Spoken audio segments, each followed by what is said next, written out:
ma tahay arday ka soo baxay ama soo dhamaystay dugsiga heerka waxbarasho ee sare ma tahay arday ka fikiraya ama raadinaya jaamacadda oo ku biiri lahaa ama kulliyadda uu dooran lahaa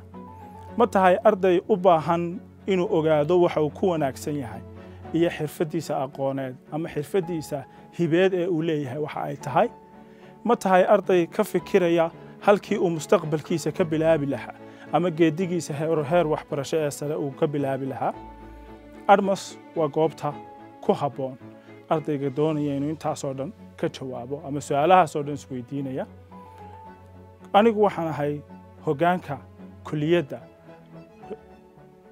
maareynta markaasi shaqaalaha kala duwan ama kulliyadda Human Resource Management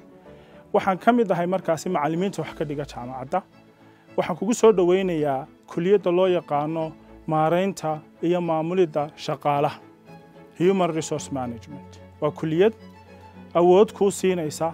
kugu xirfadeynaysa kugu qalabaynaysa inaad markaasi doorato maamuli karto heli karto sidoo kale markaasi xakamayn karto noocyada kala duwan ee shaqaaleed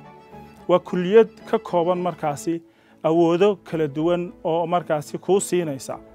in aad heshid xirfado kala duwan oo aad mustaqbalka adeegsan karto waa kulliyad ay kuugu diyaar yihiin macallimiin heer aqooneed kala duwan leh macallimiin xirfadooda aad u sarreyso macallimiin tayadooda aad u wanaagsan tahay haddii aad markaa tahay qof doonaya inuu furo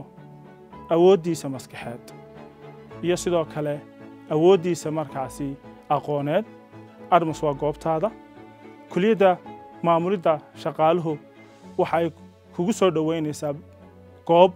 u diyaarsan markaasi ardaygu inuu heli karo wax walba uu uga baahan yahay inuu la jaan qaado geediga